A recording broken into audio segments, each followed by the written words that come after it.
Alors, je m'appelle Ramia Chemou, je suis algérienne, je vis en Algérie. Ça me fait plaisir d'être parmi vous. Je suis chef de projet IT au niveau d'un groupe industriel. Bon, maintenant, j'ai d'autres expériences aussi en tant que freelancer et consulting.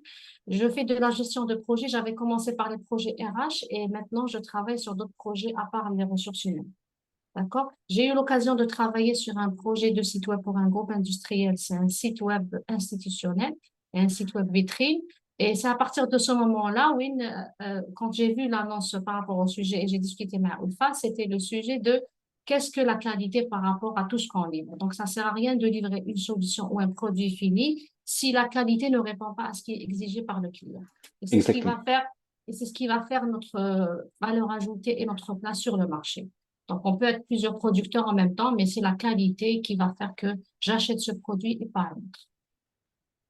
Voilà, donc je suis aussi mentor dans la communauté Montréal avec Olfa, à Montréal, Agile Montréal aussi. Agile Donc, Montréal. oui, Agile Montréal. Donc, j'ai deux mentors, un au Gabon et l'autre à Montréal. Donc, je les suis et je les accompagne dans la gestion de leurs projets, etc. Je suis formatrice aussi et voilà, et chef de projet. Machallah. Ouais, c'est ouais, Alors, aujourd'hui, je veux partager avec vous mon expérience sur la gestion de projet d'un site web du groupe industriel, d'accord? Ça sera pas une formation, ça sera juste une initiation et quelques informations dont il faut tenir compte. Après, s'il y a lieu de faire des formations et d'approfondir le contexte, c'est pas dans le cadre de cette présentation. Donc, je vais pas trop Hmm. tarder. Je vais juste partager mon écran. Share screen.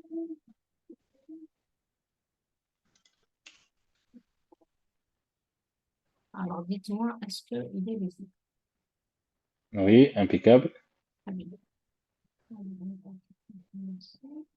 Juste passer en plein écran. Oui, Voilà.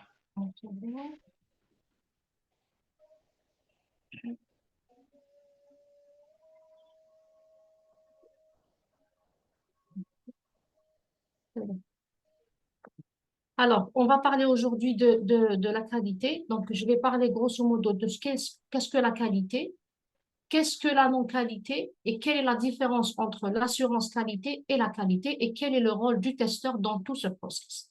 D'accord? Alors, je voulais d'abord introduire le sujet par ce que IBM a dit. Donc, quand on parle de qualité, c'est un des facteurs et des enjeux majeurs pour toute organisation. Donc, IBM, il a expliqué complètement la qualité, ce que c'est. Donc, le coût de rectification d'une erreur détectée après sa mise sur le marché, elle est 4 fois à 5 fois plus supérieure lorsqu'elle est détectée pendant la conception ou lors de la phase de maintenance. Cela veut dire que c'est tellement important qu'il faut en tenir compte avant la mise en ligne. Donc, la qualité, c'est un des facteurs sur lesquels on doit se baser avant la mise en ligne ou la mise en service d'une solution. Si je veux parler de la qualité et de l'assurance qualité, comment je définirais la qualité elle seule? Alors, la qualité, c'est l'ensemble de caractères qui font qu'un objet correspond bien ou mal à sa nature. Donc, ça, c'est la définition standard d'une qualité. Si je prends la norme ISO 9001, elle la définit comme deux paramètres qui font qu'une entreprise, elle est là pour produire d'une manière régulière un service et elle est dans l'aspect satisfaction des clients. Donc, ce sont deux facteurs qui vont faire que cette entreprise sera qualifiée d'une entreprise de qualité. Elle fait de la production régulière et elle est orientée satisfaction client. Donc, ça, c'est la qualité. C'est quoi la différence alors avec l'assurance qualité? L'assurance qualité, ce n'est pas qu'une tâche, c'est juste un process. Donc, c'est un process et c'est des règles qui vont nous garantir la qualité et la conformité d'un produit. Finalité, c'est la même, c'est l'excellence par l'amélioration continue et la satisfaction et fidélisation des clients. Sans vouloir faire de publicité pour une marque, il y a des marques de basket, par exemple. On va les acheter sans pour autant se poser des questions parce que c'est une marque qui a fait sa place, c'est une marque qui a fait ses preuves et c'est une marque qui a garanti la qualité. Du coup, on achète, on porte et on s'en va. D'accord? Donc, ça, c'est un signe d'excellence et un signe de satisfaction et fidélisation des clients. Dans quel domaine je peux appliquer l'assurance qualité? Je peux l'appliquer dans le bien de consommation, dans les développements de logiciels web, dans les produits manufacturés, donc dans l'usine, dans les projets industriels et dans le développement web. À partir d'aujourd'hui et la séance d'aujourd'hui, on va parler de l'assurance qualité dans le web. Donc, que ce soit une application web ou un site web, etc. L'assurance qualité web. Alors, la qualité web, qu'est-ce qu'elle veut dire? C'est l'aptitude d'un service qui est mis en ligne à satisfaire les exigences explicites ou implicites des utilisateurs. Donc, je parle en général de la conception de la solution qui est mise en ligne. Je parle de mes données personnelles et de la vie privée, ce que je partage en ligne, et de la sécurité de mes données. Donc, on va satisfaire toutes ces exigences des utilisateurs, que ce soit explicite, c'est-à-dire qu'il peut m'expliquer ce qu'il veut, ce qu'il ressent, ou c'est implicite, c'est des choses qu'il ne peut pas interpréter et qu'il ne peut pas transmettre. D'accord? Là, on va parler de l'assurance qualité web. Donc, c'est un scénario que je vais partager avec vous que la plupart d'entre nous ont vécu. Alors, on consulte un site web, on a plein de problèmes, pages introuvables, des cookies, formules compliquées, navigation compliquée, message d'erreur. Qu'est-ce qui va se passer? L'utilisateur va vite se déconnecter et on ne le reverra plus jamais. Et pourtant, lui, en tant qu'utilisateur, il avait juste un seul besoin, c'est de trouver un site qui fonctionne correctement avec une navigation agréable et un contenu et service de qualité. Voilà ce qu'ils recherchent. Nous, pour pouvoir répondre à ce besoin, il y a plusieurs façons de le faire. Il y a une des façons qu'on peut utiliser, c'est le modèle VPTCS. VPTC, voilà, TCS. Alors, ce modèle, il va nous permettre de nous concentrer sur 5 aspects. Sur la visibilité, sur la perception, la technique, le contenu et le service qu'on va offrir à cet utilisateur. Donc, quand on parle de perception technique et contenu, ça, c'est l'aspect user interface, donc c'est l'utilisateur et l'interface. Quand on englobe le tout de visibilité, perception technique, contenu, service, on parle de user experience.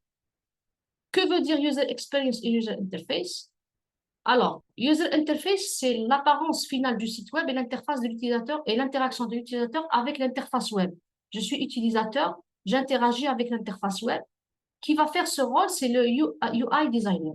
Alors, il crée une interface attrayante, pratique, intuitive et facile d'utilisation. Il y a la partie user experience. Ça, c'est le ressenti et la perception de l'utilisateur lorsqu'il consulte le site web. Qui va faire ça? C'est UX designer. Il va faire la conception du site. Il va se centrer sur l'utilisateur pour une expérience le plus agréable possible. Je navigue sur un site web, j'ai envie qu'il soit fluide, j'ai envie qu'il soit facile à naviguer. J'ai pas envie de me compliquer l'existence en consultant ce site. Si c'est compliqué, je quitte. D'accord? Alors, c'est quoi le testeur qualité web? Si je reviens sur le principe de visibilité, perception, technique, service et contenu, si je détache ce que veut dire visibilité, je parle de référencement, je parle de marketing, je parle de com. C'est-à-dire qu'il y a des personnes qui vont faire partie de ce module. J'aurais besoin d'une équipe marketing pour la charte graphique du site de l'entreprise. J'aurais besoin d'une personne de la com qui va lancer la com du produit.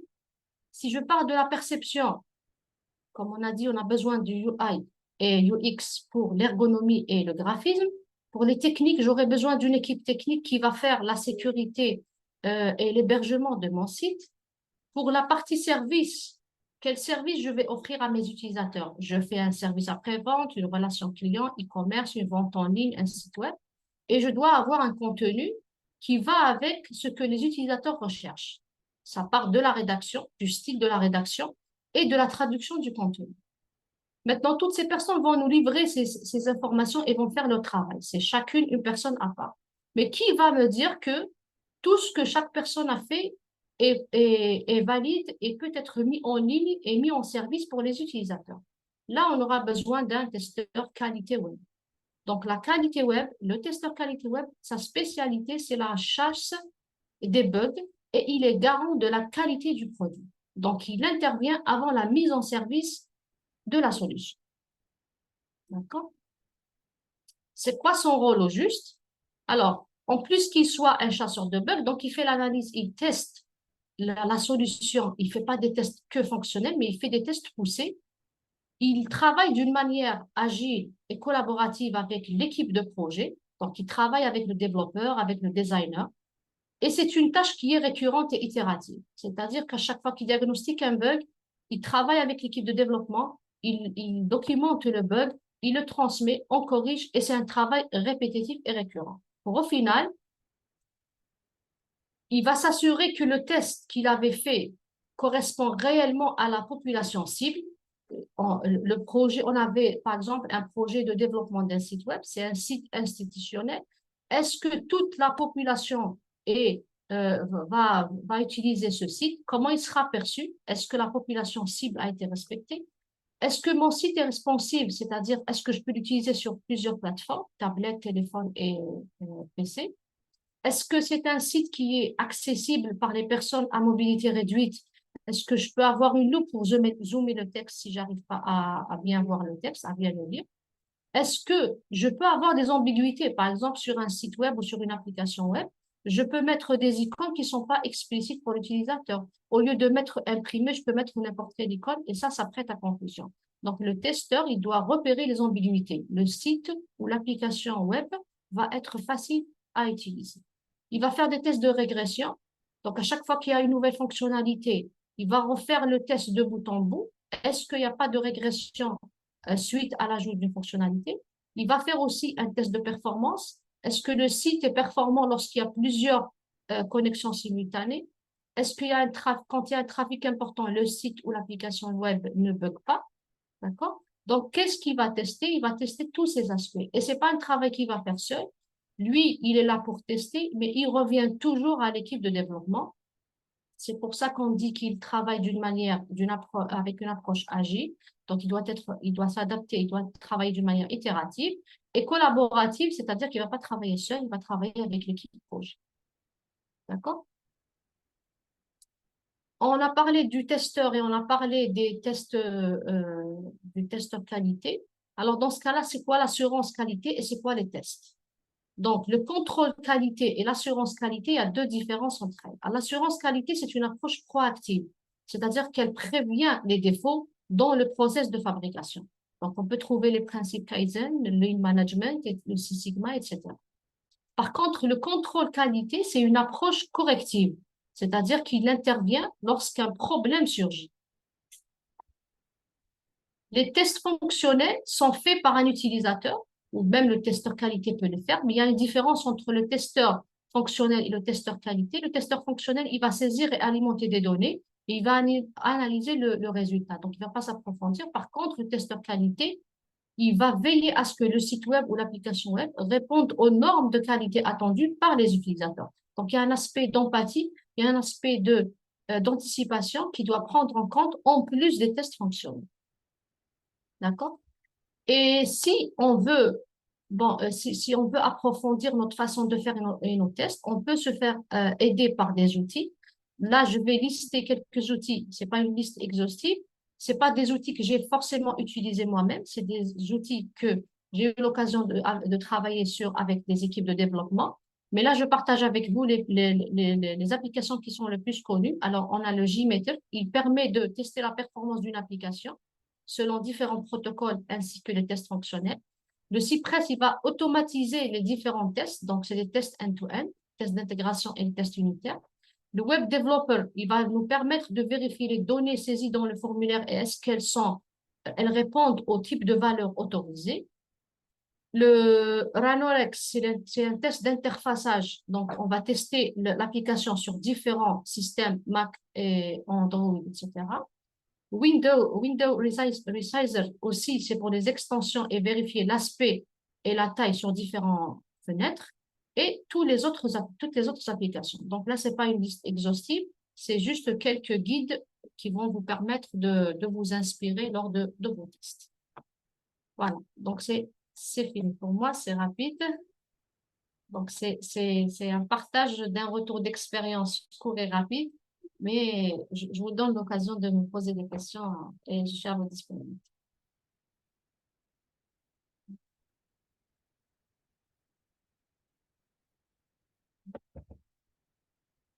Si vous avez des questions, je suis là. الو تسمع فيها؟ Oui, oui. Impeccable. Merci beaucoup, Madame Rania. C'est hein? Il y a des questions. Merci beaucoup يعطيك الصحة على Merci. البرزنتاسيون وعلى الكونتوني. C'est vraiment مهم على الآخر. خاصة ديال للتستور كما قلت في البدايه نتاع السبيتش نتاعك. لو بلوز امبورتون هو البرودوي في الاخر وقت اللي يمشي نقدمه لازم Oui. يكون de qualité, très intéressant. Merci, merci. Ok, merci. Comment choisir les outils de test selon le projet freelance. Alors, تنجم تشوف الشات. attends, je reprends. Comment choisir l'outil de test selon le projet? Alors, l'outil de test diffère exactement du projet et de sa complexité.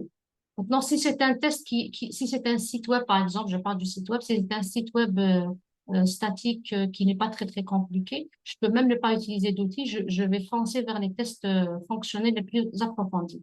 Maintenant, plus le projet est complexe, plus on aura besoin d'outils. Et c'est des outils peut-être qui sont même payants. Donc, même l'open source, peut-être qu'il ne va pas répondre à ce qui est demandé. Mais ça dépendra de la complexité du projet. Dites-moi si la réponse vous convient. Je n'ai pas compris la différence entre le test fonctionnel. Alors, le test fonctionnel, moi, je suis utilisateur du site web, par exemple. Vous allez mettre à ma disposition le site web. Je vais tester toutes les fonctionnalités possibles. J'alimente le site, je change l'image. Est-ce qu'il y a un problème de son? Alors, Marc, tu me dis, il y a un problème de son? Non, non, ça va, ça marche. Parce qu'il y a Amira qui a posé la question. Alors, je disais, alors le test fonctionnel, c'est ça. Je vais tester les fonctionnalités du site web, c'est-à-dire que je reste dans le cadre du site web. Par contre, le testeur à assurance qualité, il va pas s'arrêter qu'au test fonctionnel, il va même creuser encore plus et anticiper. C'est-à-dire qu'il va imaginer il va imaginer des scénarios que même les développeurs n'ont pas tenu compte. D'accord? Donc, il va approfondir ses tests, il va imaginer des scénarios plus approfondis. Par contre, le fonctionnel, il est cadré dans la fonction du site web, ce qui est déjà prévu. Avec quel outil je peux commencer à prendre des tests? Alors, là, alors, Aïcha, je vais répondre mais je vais creuser encore une autre fois sur le sujet. Alors, pour la partie, je vous conseille les deux premiers outils que j'ai énoncés dans la slide pour la partie outils. Mais il y aura d'autres aussi, donc je peux vous répondre plus tard sur cette partie. Mais moi, je vous conseille, selon l'expérience des collègues que j'ai eus aussi, donc les deux premiers outils sont très recommandés pour les tests. Ils sont très utilisés aussi. Est-ce que c'est un problème? Alors, Amira, est-ce qu'il y a un problème? Amira, il n'y a pas de problème de son. Comment choisir l'outil? Alors, s'il vous plaît, Fira, Amira, Aïcha, dites-moi, est-ce que j'ai répondu aux questions? Yes.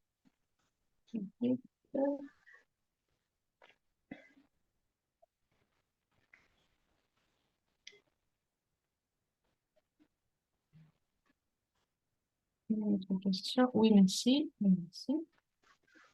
OK. Je ne vois pas d'autres questions, Romain. C'est là, ça dit oui, merci. Euh, De toute façon, Normalement, c'est bon. c'est un sujet très, très, très vague. Donc, je voulais pas trop m'étaler parce que j'aurais pu détailler chaque slide. C'était pas je sais que j'aurais dépassé le temps. On peut toujours échanger en dehors de la session. D'accord?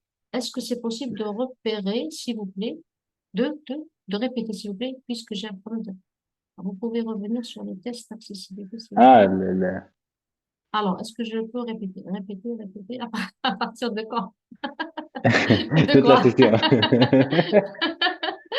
À partir de vous, quoi? vous allez trouver que c'était, trouver le Alors, venir sur le test d'excitation, s'il alors, vous plaît. elle a posé Khatlek, est-ce que vous pouvez refaire par rapport à ma question? Asna, Aïcha, comment, avec elle, je peux... Alors, Aïcha, est-ce que tu nous entends maintenant? Alors, pour commencer les tests, on peut utiliser les deux premiers outils que j'ai énoncés dans la slide outils.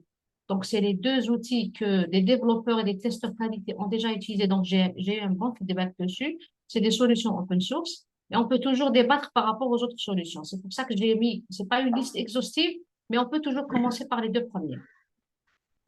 D'accord? Alors, vous pouvez revenir sur les tests. Vous pouvez revenir sur les tests. Alors, les tests d'accessibilité, tests d'accessibilité.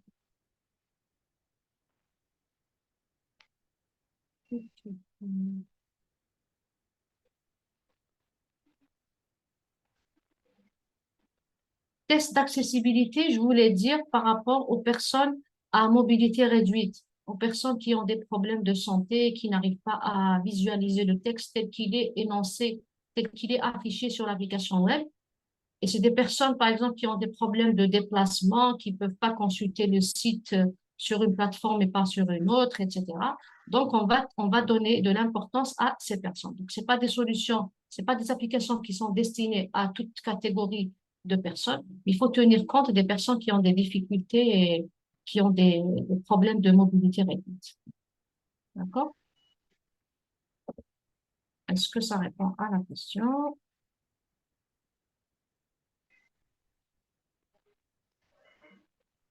Exemple de test pour utiliser une application web. Exemple de test pour utiliser. Là, il faut tester la partie fonctionnelle, accessibilité. Alors déjà, on a déjà la loupe. Il y a des personnes qui ne peuvent pas visualiser, qui ne peuvent pas lire le site web avec un caractère qui est écrit réduit, 12, etc. Donc, il faut prévoir une loupe qui va lui permettre de zoomer ou d'agrandir l'affichage pour qu'il puisse au moins consulter la page. Ça, c'est juste un test et on peut aller encore plus dans le détail.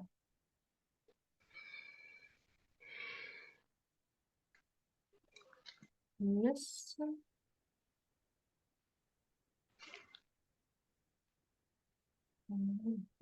Ok, merci. Ok.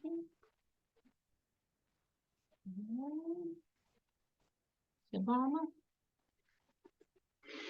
Oui, si vous avez des questions, vous avez encore une minute.